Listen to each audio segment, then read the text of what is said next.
bagaimana dia bisa memperbaiki hidupnya dia. Dia salah tapi nggak mau ngaku, ya kan? Ini belum cerita pengampunan ya, orangnya sendiri ya. Orang salah tapi dia nggak mau ngaku salah. Misalnya Saifuddin, dia sudah tahu dia salah sama saya. Ya, dia tidak mau buka rekeningnya dan dia masih nuduh saya padahal nggak ada bukti kan. Tapi kan dia tidak mau mengakui kesalahannya. Bahkan dia nuduh katanya saya nuduh dia. Sejak kapan saya nuduh dia? Nah, ternyata dia kan nggak dengar dari saya, dengar dari orang kan.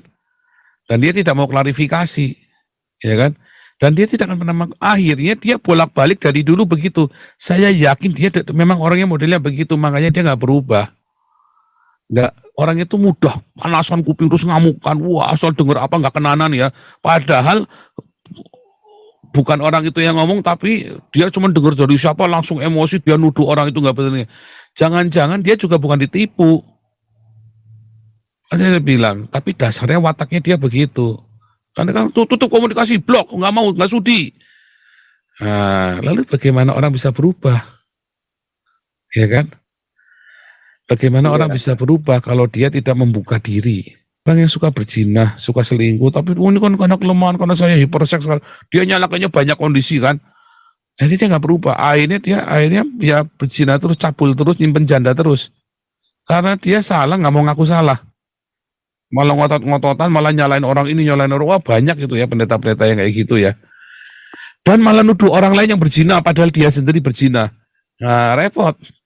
Ya, ada banyak orang berzina, pendeta, malah nuduh orang lain yang berzina buat nutupin, daripada saya dituduh orang lain, saya nuduh orang lain dulu. Sehingga dia bersih, yang dituduh itu yang sibuk klarifikasi kan.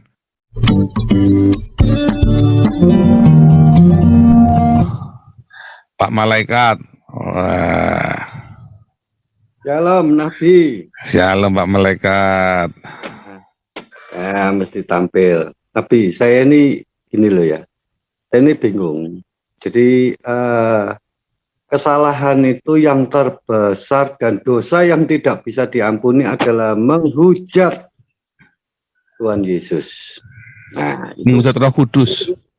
Menghujat Roh Kudus, ya. Bukan menghujat Tuhan Yesus. Hujat anak manusia diampuni. Hujat kepada Roh Kudus tidak. Ayatnya Kudus. Begitu bunyinya. Iya, iya. Tapi kan saya juga percaya Trinitas, Allah Bapa. Ya maaf, saya baru pulang dari gereja. Saya kebetulan Katolik, saya memang yakin akan Trinitas, Allah Bapa, Allah Putra, dan Allah Roh Kudus. Menjadi satu kesatuan yang tidak bisa dipisah-pisahkan. Dan saya baru dari sana itu ada satu berita bahwa Bapakku itu sudah mengambil roh, istilahnya anak saya. Jadi dengan kata-kata itu kami harus bersukacita. Itu saya baru dengarkan, baru aja. Dan dari situ saya membuat terperangah ya. Jadi saya tidak boleh susah. Selama ini memang saya susah.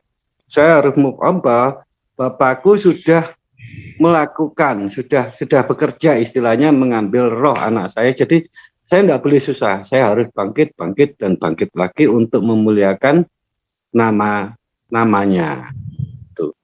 Itu gini. Saya kembali ke dosa ya.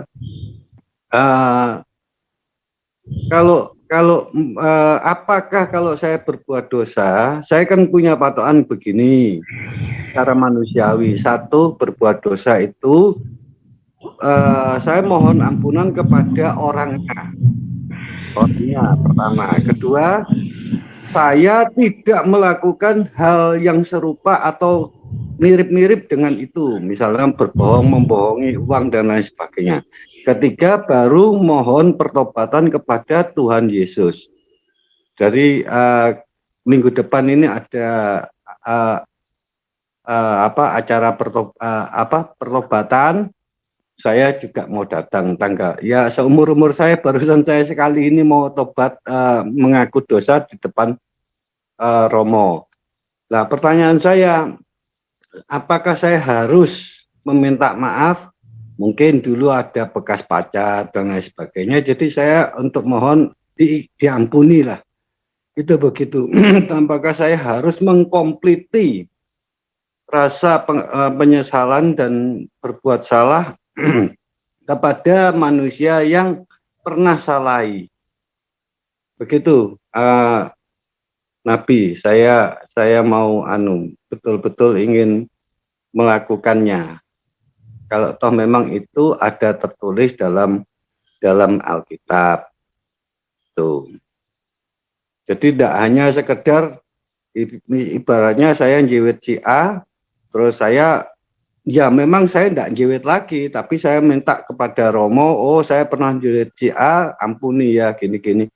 Ya istilahnya dalam pemikiran saya mau tidak mau ya Romo itu pasti ngampuni lah gitu. Tapi apakah saya berkeinginan ketemu dan lain sebagainya untuk mohon pengampunan. Dan saya ya sedikit pamer aja, saya juga sudah mengampuni teman saya yang dulu berutang uang sama saya, dan saya sudah ngomong saya akan melupakan dan mengampuni. Semoga Tuhan Yesus memberkati engkau. Saya tidak mau nagih dan saya betul-betul melupakan.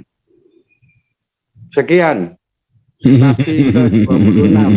Ya baru minggu saya tidak tahu, moro-moro saya tergugah, saya ngecat, saya ngomong sudah, saya melupakan dan saya mengampuni apa yang engkau perbuat kepada saya.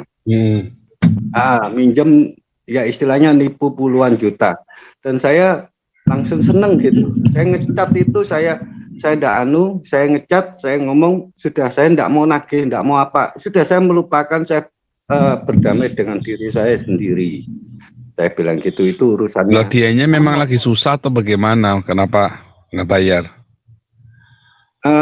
Memang punya sifat seperti itu. Memang anak Tuhan, dan saya dulu minjemi puluhan juta itu ya karena dia anak Tuhan. Tapi saya tidak pernah takut terhadap mamon. Saya sudah celekkan mata saya dengan berpulangnya anak saya. Anak saya pun paling murah waktu itu sudah 20 sekian juta. Terus terang aja, saya waktu itu nangis, tapi duit itu ada. Disumbang teman apa dan lain sebagainya. Bahkan ada yang puluhan juta nyumbang sama saya untuk peti mati, dikremasi. Waktu itu ya saya blank. Tapi ya sudahlah, saya tidak pernah takut sama mamon sampai luar biasa. Juga tidak pernah. Luar biasa.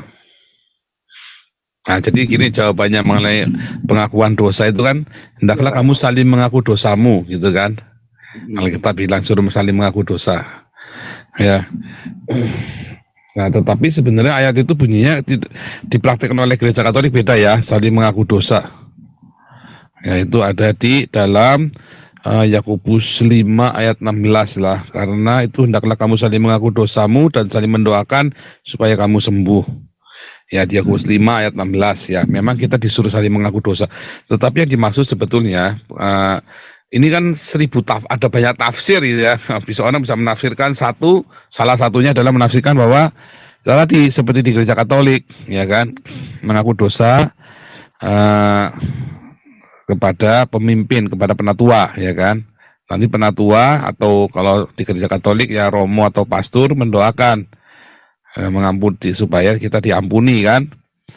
Nah, memang dulunya saya berpikir seperti itu. Ya.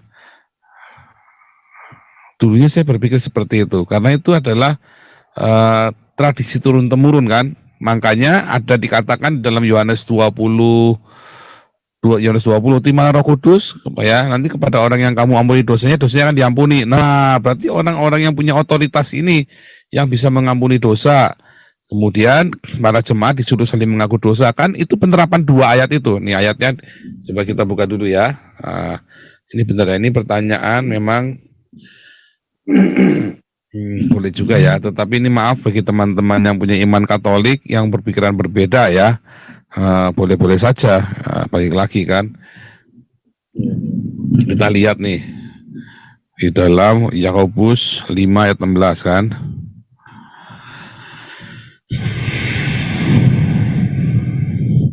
Karena itu hendaklah kamu saling mengaku dosamu dan saling mendoakan supaya kamu sembuh. Doa orang yang benar bila dengan yakin didoakan sangat besar kuasanya. Kan begitu kan? Saling mengaku dosa. Nah, kemudian karena ada ayat ini yang Yohanes 20 Yohanes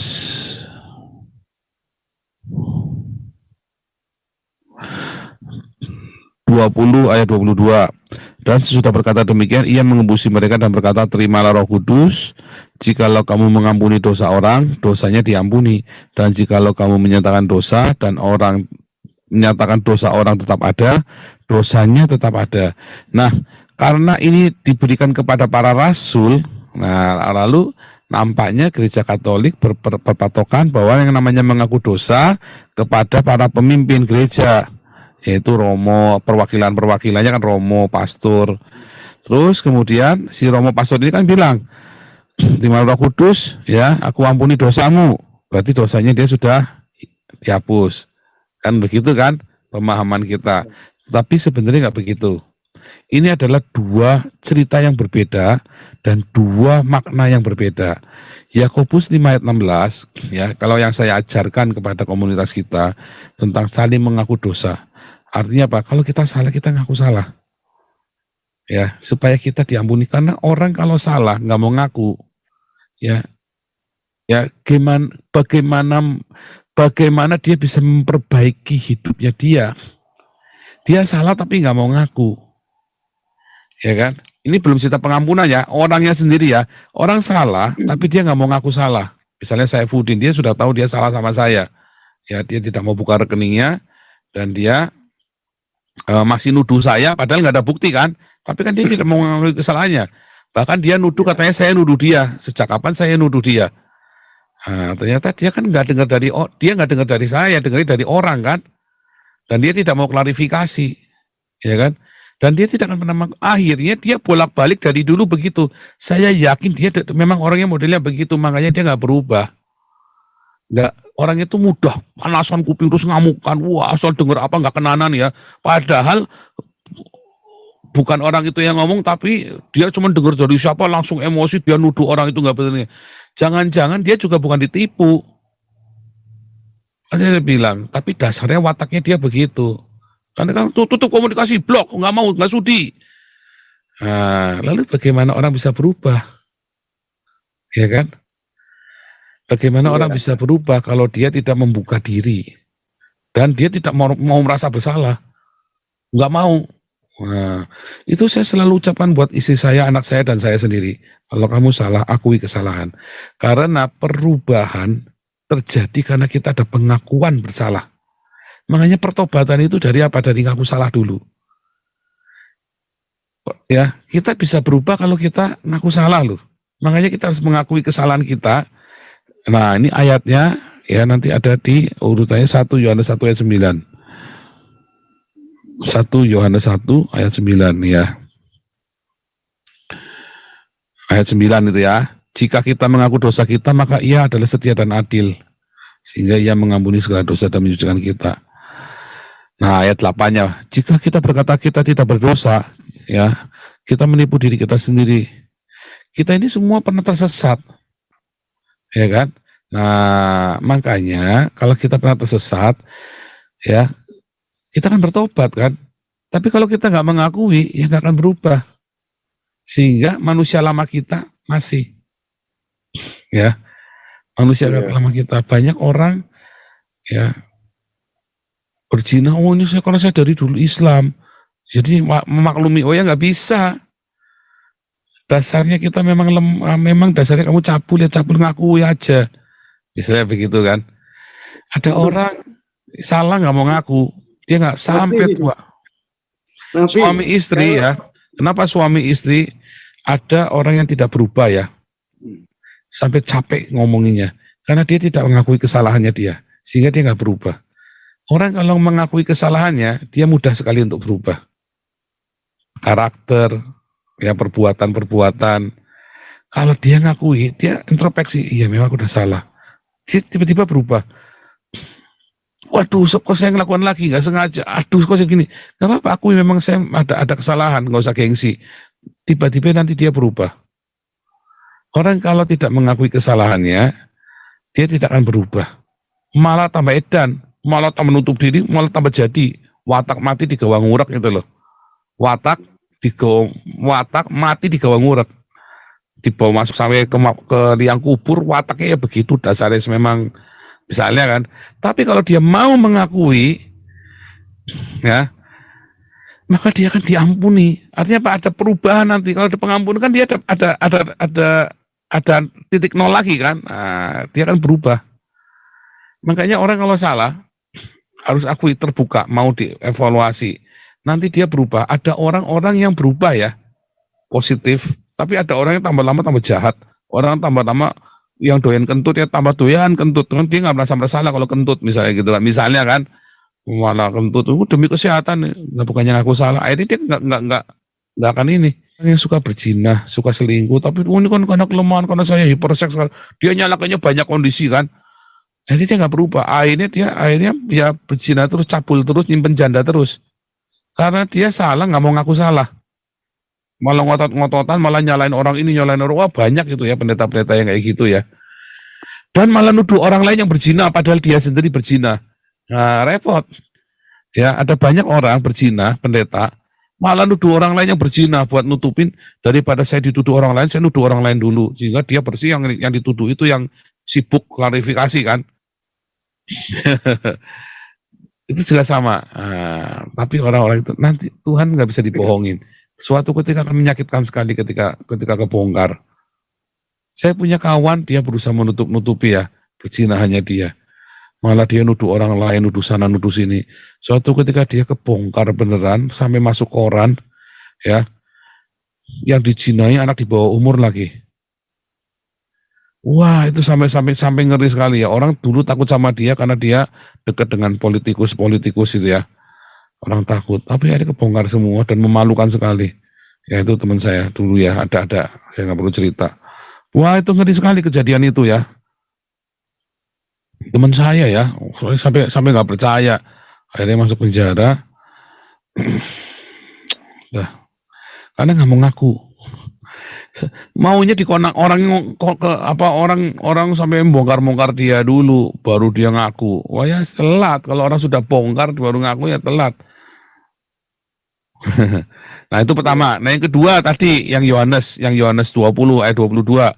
Terimalah Roh Kudus jikalau kamu mengampuni, itu dilakukan oleh Yesus. Aku mengampuni dosa orang, lalu dosa itu diampuni. Ada sebuah nubuatan. Misalnya saya bilang, aku ampuni kamu ya. Saya ngampuni kamu, Saifuddin dan Yosua Tewu. Atau sebuah nubuatan. Dia belum pernah minta maaf. Mereka berdua nggak ada yang minta maaf sama saya tuh. Mereka nggak pernah minta maaf sama saya tuh. Mereka nuduh saya, fitnah saya. Tetapi saya melepaskan pengampunan buat mereka. Suatu ketika mereka akan bertobat. Kan begitu kan? Itu adalah sebuah nubuatan. Kalau kamu lepaskan dosa, ya, kalau dosa tinggal tetap, kalau kamu mengampuni dosa, maka dosa orang itu akan diampuni. Nama seperti Yesus sama seperti Stefanus. Yesus kan bilang, Bapa ampunilah mereka. Ya kan? Dan akhirnya benar-benar ribuan orang ini bertobat di zaman Petrus kan. Beberapa 50 hari kemudian kan mereka bertobat kan. 50 hari kemudian mereka menyesali, aduh, Yesus yang kamu salibkan itu, katanya Petrus kan. Di Kisah Rasul 2 itu kan. Kemudian mereka iya ya, harus mereka bertobat. Stefanus juga sama, Kisah Rasul 7 itu ya, Rasul 8. Stefanus mendoakan Paulus, Tuhan ampunilah mereka. Dan akhirnya Paulus yang menjadi saksi pembunuhannya Stefanus itu, penghukuman yang di perajaman batu itu, akhirnya Saulusnya bertobat. Nah itu adalah sebuah pengampunan, itu adalah sebuah nubuatan ya. Kuasa mengampuni. Nah, saya bilang saya ampuni. Walaupun orangnya belum minta maaf. Saifuddin sama Yosua Tewu tidak pernah minta maaf saya setelah mereka fitnah saya ya. Padahal saya tidak pernah satu kata pun fitnah mereka, tidak pernah satu kata pun bicara yang jelek tentang mereka. Tetapi saya melepaskan pengampunan itu buat Yosua Tewu, buat Saifuddin. Ya, gitu Pak Malik. Saya rasa Nabi dengan keadaan kejadian seperti SI, MKC ya, yang itu adalah satu nubuat Tuhan melalui Nabi ke-26 untuk Indonesia. Jadi supaya mungkin dari warung sebelah itu juga gara-gara itu mungkin mereka juga akan berani untuk berteriak dan berkoar-koar. Supaya apa? Indonesia terselamatkan dari pengaruh-pengaruh mereka yang jahat. Jadi saya berterima kasih dengan Nabi ke-26 dan saya pun tidak mau dikotak-kotak lagi. Jadi maaf tadi saya ngomong dari Katolik dan lain sebagainya, tapi tetap saya tidak mau dikotak-kotak. Saya percaya akan Tuhan Yesus, Putra Allah Bapa yang tunggal, dan saya akan mengikuti ajarannya. Sekian, terima kasih. 26. Iya, jadi nah pertanyaan tadi, lalu kita pengakuan gereja di gereja Katolik benar ya boleh saja. Romo itu kan membantu karena kadang-kadang kita ini kan nggak bisa melakukannya sendiri, ya kan? Nah, maka seorang pemimpin jemaat dia membantu kita untuk kita meneguhkan iman kita. Ayo kamu ngaku apa dosamu, lalu saya mendoakan, memintakan pengampunan buatmu. Jadi itu juga nggak salah. Cuman lebih tepatnya tadi yang saya jelaskan bahwa saling mengaku dosa itu adalah ya kita kudu mau kalau kita salah kita kudu ngaku salah. Makanya Indonesia itu harus ngaku salah sama anak-anak PKI. Indonesia harus ngaku salah kepada orang-orang minoritas. Ya harus, kalau enggak Indonesia akan terlalu terkutuk. Nah kedua, kata orang yang penuh Roh Kudus itu saya pun, Anda pun semua ya kalau penuh dengan Roh Kudus ya kita bisa melakukan pengampunan dosa untuk orang lain. Itu adalah kuasa nubuatan. Oke, gitu ya. Lanjut. Ya, Rosen